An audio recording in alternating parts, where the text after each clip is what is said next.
Welcome to the Floor Education Podcast. I'm your host, Kyle Hedin, owner of Illustrious Hardwoods in Phoenix, Arizona. We're here to talk with contractors from all across the country about issues that matter to you. This week's guest is Ethan Abrudeanu. Ethan provides us with some insight into what it's like to not only be a young installer, but a young installer running his own business and the struggles that can come with it.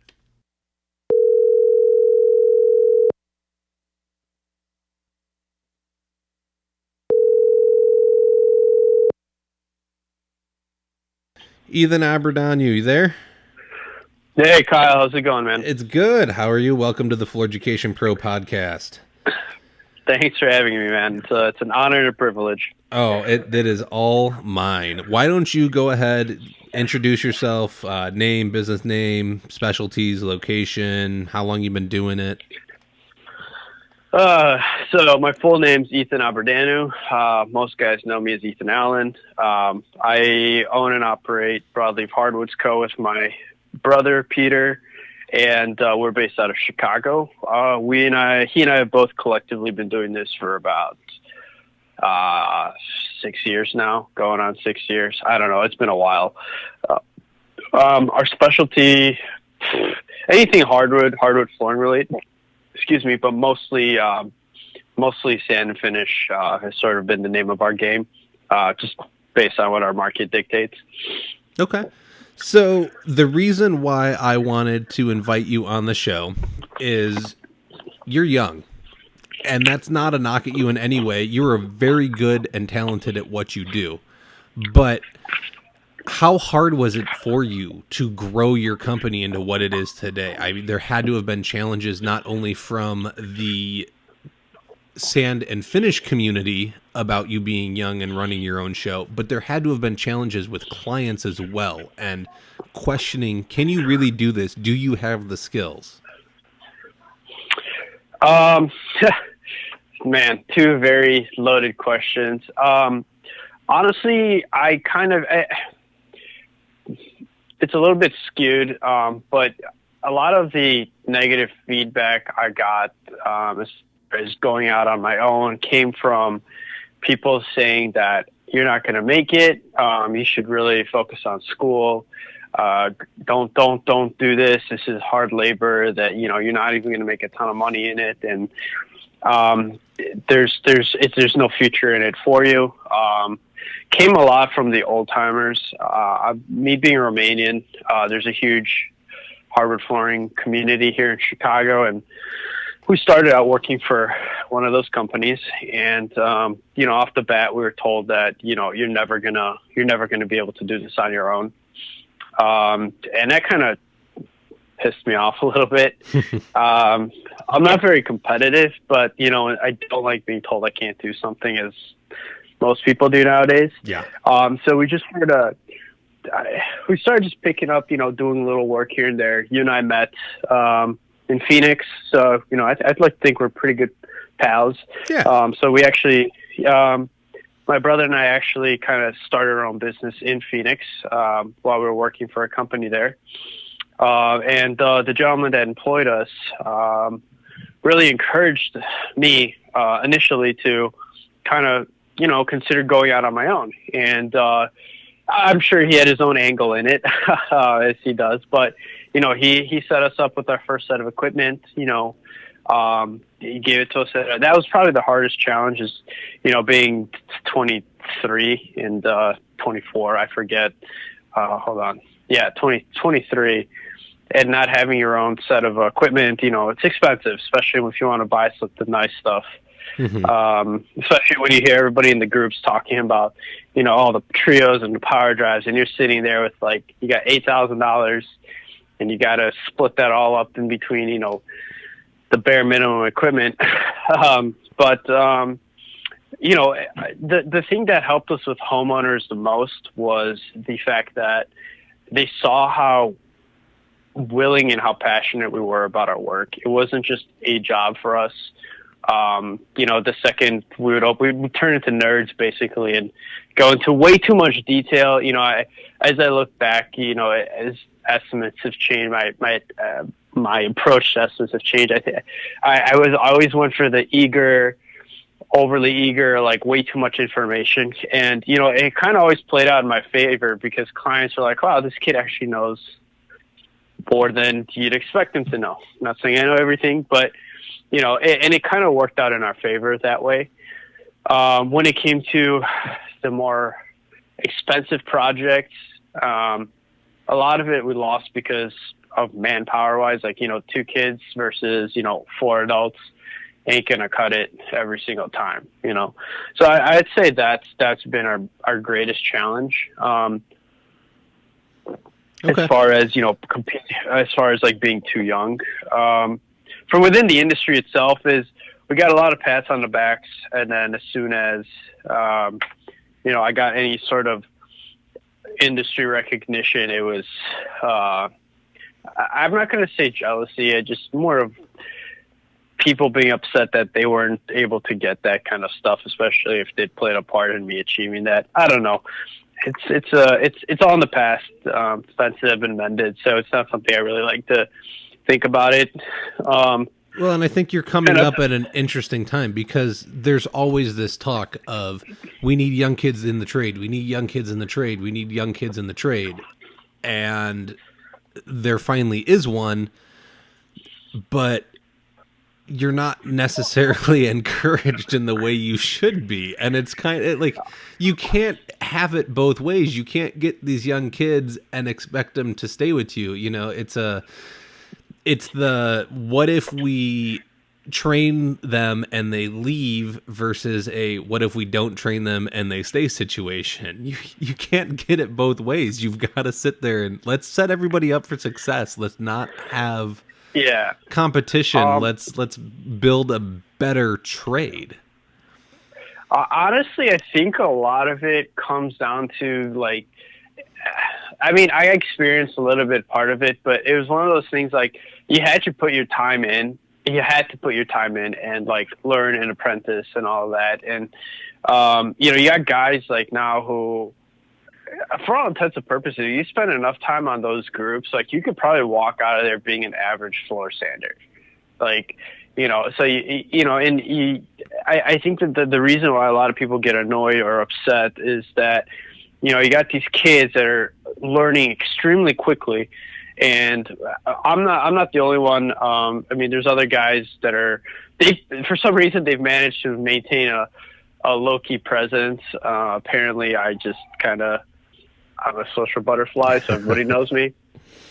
Well, and I think one of those things is that the equipment is better. You're talking about how there's the planetary sanders and stuff now. So, well, you started out and you had $8,000 to divide amongst all this equipment, and you had to do it old school and go in with the Hummel and do the edging, and then, you know, maybe you get a buffer in there and you're doing it that way.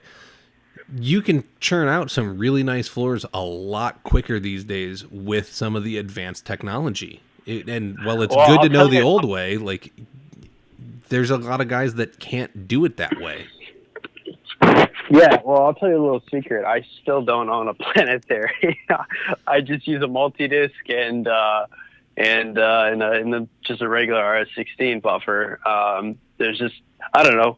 I still don't. And for us, it's because, you know, mobility has always been key to me, quality mobility. So, you know, if I got to lug in I don't know, however much that thing weighs, a trio in, it's just not worth it to me, especially because it takes up so much space in the van. And it also, for me, it also comes down to like, I'm not getting, time is money with us, man. Like the paper, finish, all of that. Yeah, it adds up. But somebody broke it down for me once. He goes, would you rather, you know, spend an extra 30 minutes stretching out a belt or just switch out a belt and be done 30 minutes faster, you know, kind of mentality. So like, that's the way I looked at it a lot of times. And it's like, if I can crank out a very good floor, it may not be, you know, trio quality or that kind of a, you know, but if I can crank out a very nice floor where I hit on all the quality points that I'm concerned about, why am I'm not saying no to planetary. It's just for right now, it's just like not a necessary thing. Well, there was years and years and years of no planetaries, and floors were just fine. So it's not that it's a poor quality floor; it's a different floor, but the end result can still be gorgeous. So I think you're fine in that Right. aspect. You know. Yeah. And you have to keep in mind that industry standards have changed. And the kind of weird thing is we kind of set our own standards. Yeah, one of a good friend of mine, Nate Kelly's favorite coin phrases is, I've never had a homeowner complain about a floor that's not perfectly flat, but I've had homeowners complain about a floor that is too flat. So it comes down to we've imposed certain standards on ourselves that they're great and all, and I understand the need to, especially me being so young, the need to differentiate ourselves from the rest of the pack, as it were. Mm-hmm. Especially for those of us who are looking to get into a higher caliber of work, there needs to be those certain points that distinguishes us from the rest. And I've chosen, and I get that, but I also think that, calling somebody stupid for not running a planetary is also very, unnecessary at the end of the day. I got I love him to death, TJ Haas. The dude runs an old split drum and a buffer that's probably like twice my age, but he runs a hard plate and he's getting floors he's a bowling alley guy. So, his thing is like micro flatness. So this dude can get a floor like extremely flat with just, a hard plate. And that thing we used together when we did that one job in Phoenix. Yeah. That's like basically, what he runs, Mm-hmm. And there's nothing wrong with that. It's just, that's his way of doing things. And I'm not saying that I'm going to be like him, but there's multiple ways to skin a cat. Correct. Some people will say it's faster, so, it's just dumb that people are looking to compartmentalize and say that if you don't have this, you can't do this. I just think that's retarded personally. You're 100% correct. There's many ways to get to the same end result, and everyone's going to do what's comfortable with them. A lot of guys will run cutters when they're doing like a laminate or an LVP on the floor because they don't want to have to run out to a saw. I personally take the approach of score and snap with a razor knife and a square. So do the floors end up looking the same at the end of the day? Sure, as long as you're installing it correctly. How you get there doesn't matter. It's what you're comfortable with and where you want to be. As long as you're producing a quality product at the end of the day that client's going to be satisfied with and meets standards, who cares?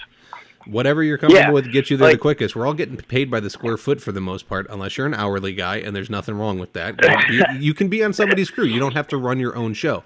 But if you can find a way to be more productive and talk the owner into a raise because you can do it faster another way and get the same results, have that conversation. Because at the end of the day, whether you're an owner operator or an hourly guy, you want to get it done as quickly and efficiently as possible. Yeah, exactly. So it's not to say that I'm actually waiting for the 220 Epic to come out. So as soon as that's out, you can bet your bottom dollar I'm going to buy it. But, it's just for right now, for our little outfit, it works and there's no reason to change unless, in the near future, in my opinion, or just the way how I see things. And every business model is different. Every business owner is different. And I think that's what we got to remember at the end of the day. So you talked a little bit earlier about how you used to go into your estimates and you were like eager beaver and you would get super dorky and probably explain too much to the clients about what they were going to get. How has that process evolved for you? A lot of guys, I struggled with it. I still struggle with it. It's an ever-evolving process for me, and as I'm sure it is for you. So where has that kind of gone for you? What can guys maybe glean from you to speed up their learning curve? Man, I don't know. I probably have honestly, for me, it's always been subtlety, and little things. Jamie Jordan actually recently, probably this summer, made a very good point. He's like, shut up and listen to what the client is telling you, and then from there, take their lead, kind of a thing. So for me, like it's like I said, it's the little things to me that like are the most important things. So for me, it's a big thing. Like when I walk into a client's house, like I'll take my shoes off all the time. That's why I wear 9 times out of 10 I'm wearing Vans, because they can slip off real easy. And actually, some guy, Randy Crokin, actually pointed that out. He made a comment in one of the many long-winded marketing spiels that everybody will post occasionally about what their process is, but that always like kind of stuck to me. It kind of shows, I don't know, like you got in the Asian cultures, it's a sign of respect of someone's home. European homes as well. We don't wear shoes in the house. I mean slippers, but we don't wear shoes in the house. So, it kind of shows somebody that you care about, you're not just coming in tramping in mud. I feel like that was like also one of my biggest turnoffs was like the you always have like the idiot contractor who comes in tracking mud on his boots. Like you ever seen those cartoons or something along those lines? Yeah, I always hated that. So, and then the other thing is just let them talk. A lot of times they'll either find us like on social media, so they of course have questions about like the Rubio, and I try to like read the room, kind of see what the floors looks like, what their home looks like. Kind of gives you an idea, short of it like being a house that they just moved into. It kind of gives you an idea of the kind of lifestyle they live, how hard they are on the floor, things like that. Most of our work is like in the North Shore though, so 9 times out of 10 they have cleaning ladies coming in and taking care of things. So for us, it's always like an important thing, is because, well, the client can understand the product, but they don't know what it requires to maintain this particular kind of floor. And so just kind of reading the room. And the other thing is for me is like find a personal connection with them. A lot of times, like humanize yourself in front of their eyes. Don't be the guy coming in to take their money. Be the guy. Eric Herman told me this when he's like 9 times out of 10 by the end of the job I'm like friends with the client. And that's like kind of like that's what I always try to do is develop some sort of friendship. I mean, arm's distance, like I'm not looking to go have a beer with them at the end of the day, but just get that friendly rapport going with them, get them to lower their guard down, especially with like somebody as young as I am walking in the door. They're questioning whether or not they should do that. I mean, everybody, the typical, I have 30 years in the experience business spiel, I don't have that. So it's always harder for me to, try to justify why we're doing this. You hit on a lot of really good points there. I can't think of his last name, but the guy, Glenn, who wrote Formula 6, one of the first things in that book was he described the difference and showed the definition of client and customer. And ever since I read that book, I'm very conscientious about calling everyone a client. And so a client is someone that you want to protect, whereas a customer is someone that's going to pay you money for a service. And at the end of the day, once I'm done with my clients, I want to be their trusted advisor. I want them to know that I can make sure that they're doing what's best for their floors. I want them to be able to know that they can come to me and look for recommendations for other services that they may need. If they need to find a plumber, I can find them a good quality plumber. If they need, whatever they're looking for, I want to be able to provide them that connection and know that they're going to get taken care of at the same level I took care of them. And you're right, I do want to build relationships. I want to build friendships. And no, I may not want to go out at the end of the day and get a beer with them, but I would like to find out, how's your kid doing? How's Spike the dog doing? And you make those connections. And like you said, you humanize yourself, but at the same time, when you do have those connections, you're not hiring Broadleaf Hardwoods, you're hiring Ethan of Broadleaf Hardwoods, and that's an easier decision to make. Right. And the other thing is, like, it's important to still maintain that arm's distance length, for me at least, because, like, God forbid you have to troubleshoot something, like, they start, you know what I'm talking about. There's, at the end of the day, what's at stake here is money. And, I need to be able to flip that switch and be like, no, I did this and I need my money. Whereas if, we're friends, it's harder to do that, if that makes sense. Yes. Any tips and tricks? Is there something that you were taught that has made your life significantly easier that maybe a lot of guys don't know, or when they're starting out they don't know, and you can give them something to speed up their education or make installs easier or sanding easier? Man, I think the most important thing is make sure you have the proper equipment. Don't skimp on it, but at the same time, like, don't go all out and go nuts. I know guys that'll go $20,000-$30,000 in credit card debt just so that they have the latest Festool, the latest everything, and I mean, it's nice, and don't get me wrong, I wish that I had all that stuff. I just got my first Festool this summer, and I got my first flip this summer, and honestly, I can't. My brother actually made a very good statement. He goes, we had to use a Super 7 the other day, and he goes, man, I just want to run the flip. I don't want to run this anymore. It was just funny because we'd gone a little bit head to head on the flip. It wasn't a inexpensive purchase, to say the least, and I personally had second doubts about it after I bought it. But after running it, and the fact that you don't have to put a vacuum on it all the time for that, like, one bedroom that's at the top of the third floor. You don't have to drag the vacuum up there for it. It just turned out to be an invaluable piece of equipment for us. So my thing is, start with the bare necessities that we need.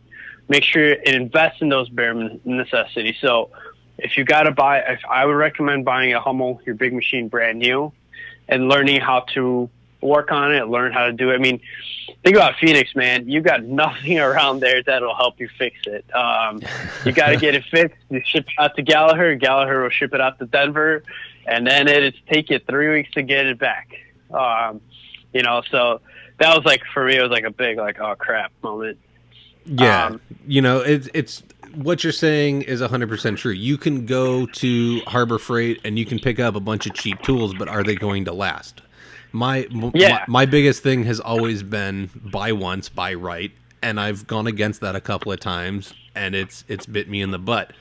One of the best things I've bought was a dust deputy. I grind a lot of concrete here in Phoenix because it's mostly slab, and so the vacuum clogs up really quick. Well, I spent $100 on buying the dust deputy, and it was great. Well, Home Depot has a lid that you put on the 5-gallon bucket from them, and it only costs $30.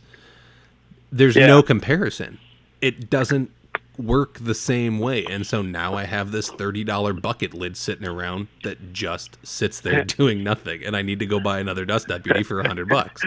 So if you're going to go and buy, you can buy an Easy 8. And look, there's guys that can churn out really nice floors with an Easy 8. They know how to use it. It's their piece of equipment. But what's the difference between an Easy 8 and a Hummel? There's a huge difference. It's just, the other thing is, like, it's also buy smart. So, like, just because you've got X amount of money in your bank account doesn't mean that you go all out. Buy things as you need them. Listen, there's nothing wrong with a 6-inch rigid palm sander. I still love them. I still have about 4 of them in the basement. Don't use them, but, they're there if we need them. The other thing is, like, make sure that you have all your liability, and make sure you check what your state laws are for starting a business. In Phoenix, as you all know, Kyle, we couldn't start without, having a business license or contractor's license, excuse me. And that, it really made life miserable. Not only could we get in trouble if people caught us contracting for other people, for like homeowners, but it also made our life more difficult because we were stuck subbing for people for, a third of what we should have been paid. Correct. The other thing is, make sure that, and the other thing is before you decide to take that jump, find sources of income to get you going like that. Don't think that calls are going to start rolling in just because you got a big fancy van and all that stuff and nice tools. No, it doesn't work like that. Again, Nate Kelly, big influence on my career. Boots on the ground with donuts. Boots and donuts is his way of saying it. It's like, hit up builders, designers, anybody and everyone you feel comfortable with. Develop a relationship with them, explain to them why they should consider working with you or having you as a referral. Just make yourself desirable to other people. Don't do it just because they call you. Don't do it. You're going to do it for what they want. Make sure that they understand what they're getting through you. It's not, you don't want to be, you need to also root through these people, because you'll get 4 people to call you back, but all 4 of those people could suck at what they want or what they're expecting from you. 100%. You become everything in your company. You are the CEO, you are the operator, you are marketing, you are the bookkeeper. When you start a business, you don't have any of that stuff. And so if you expect just because you have a van that's wrapped with some tools in it, you're going to get phone calls, you are sadly mistaken. You need to go out, you need to pound that pavement, you need to make the connections. You have to generate your work. And so a lot of guys are always asking, how much money do you make? How much money do you make in the groups online or even around town? You can meet guys that want to go out on their own. Well, the grass isn't always greener. Running a business is not for everybody. Just because you're good at the craft does not mean you're good at running a business. And so, yeah, I mean, trust me, there's days where I'm like, I just want to hang up everything and go work hourly for somebody. There are those days.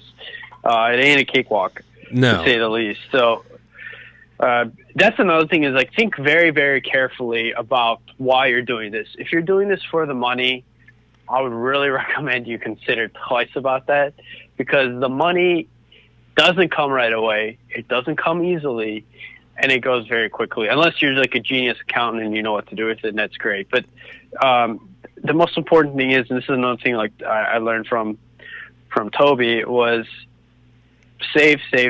Don't live like a thousandaire. Don't blow money down the drain because you have it. Don't think, oh, look, it's all coming out. Dude, we could have an economic crash, the next month. Yep. How much is in your bank account? And that begs the other question is, if you don't feel comfortable or you don't know yourself to be that kind of a person, then, consider getting hired out. Granted, if you're good enough to do it, consider getting hired out to another company where you get paid more and you have a steady job, and you have some sort of creative freedom. Because I think it's a lot of things for us Hardwood guys. It's the creative freedom to do what we want, how we want it. We don't like being told what to do, especially online. We have giant egos. So those are all things that don't do it just because if you see dollar signs, then you're kind of screwed, honestly. I agree. You can't chase the money. The money's not going to be there. The money comes from passion, in my opinion, and you don't necessarily need it. It's nice, but you need to go do something that makes you happy and can make other people happy. And if you make a little bit of money along the way and you grow something that becomes something bigger, awesome. But that's not necessarily why you need to be doing it. Exactly. It's like, listen, man, there's other ways of making money where it doesn't, where you don't have to put yourself through so much stress. That's the other thing is, if you don't handle stress very well, get out. Don't even consider it. It's, there are nights where I kind of just sit there lying awake, whether it's like, oh man, what am I going to do for the next week because I don't have anything, or like, oh dude, that job's going to blow up on me. I'm just waiting for it. Correct. There's, you know what? Or I still get nervous. I could only have a bedroom to go do, and I'll still get nervous the night before and start overthinking it, And I think that's a sign you're a good business owner to me, is like you care and you're stressing about it already. But that means I know I'm going to go and do a good job the next day. Whether I got 3 hours of sleep or not's another story. But Yeah. I definitely, Yeah. I'm thinking about, okay, I got to do this and that and the next thing, and then I can do this that way, and oh, there's this over here that'll be tricky, but I care. I'm gonna put in that Yeah. extra effort. You know, if you're just going and slapping in some flooring, I don't know that you're necessarily cut out to own your own business. There's a lot more to it than that. There's a lot more care and consideration than just being able to slap down some floors. Yeah, I mean, there are plenty of those guys in Chicago, and they're very successful. And to each their own, man. For me, a big part of this was I always knew I wanted to own my own business, whether it was a medical practice or I don't know, a drywalling company or whatever. You know, it just so happened that this is what I fell into. Mm-hmm. It just so happened that I liked it. So, if you want to own your own company, by all means, consider Hardwood Flooring. But you know, at the same time, this isn't drywalling. You're dealing with a formerly living and breathing substance that can really throw you curveballs that you never really expected. Somebody once told me, he goes, "You haven't even seen everything until you're about 10 years in. Once you're 10 years in, you've seen everything, and that's when you truly start learning, and not just like learning, like, okay, you do this, and this to get this, but learning as in like you're understanding what is going on around you. It's like there's a deeper understanding of what the flooring does or reacts to things. Yeah, no, I run into situations that I've never seen all the time. I've been doing this about as long as you. I definitely went down a different path just because I am based in Phoenix, but it can get scary sometimes. You're running the business, you're the expert, and you run into something and you've got to explain it to your clients and you've never seen it before. So you might have to take a minute and go consult some other professionals you know to learn about it and figure out the best plan of action, how you can fix it. But that's been amazing, is that there is the internet and we can find some trusted resources to educate us and help us along in our journey. So, well, there's, you know, we've both definitely said like this isn't necessarily for everybody. There are ways to make yourself successful from a young age and be able to do it successfully. Right. Agreed. 100%. So I think that's about all the time we have for today. So why don't you go ahead and give me that business name again, phone number, where guys can reach you if you feel comfortable with them being able to reach out, ask you some questions. Yeah, not a problem. I don't know how much use I'll be, but my name's Ethan Abrudeanu. I own Broadleaf Hardwoods. I can be reached at 224-628-9501. All right. Thank you so much for your time. Oh, that Instagram is Broadleaf_Hardwoods Co. So check him out there. Sir. Look at his work. He's doing some good stuff, and you might just learn a thing or two, even though he's humble. I appreciate it, buddy. Thank you very much. No, you're welcome. Thank you. It's been my pleasure. I will talk to you soon. All right. Right on, buddy. Catch you later. Bye. Bye. That's all the time we have for this week. Be sure to subscribe so you can listen to each and every episode. We can be found on Apple Podcasts, Stitcher, and Spotify. Don't forget to leave a review and let us know what you think about the show. If you would like to be a guest or have questions, you can email us at flooreducation@gmail.com. Remember, your education never stops.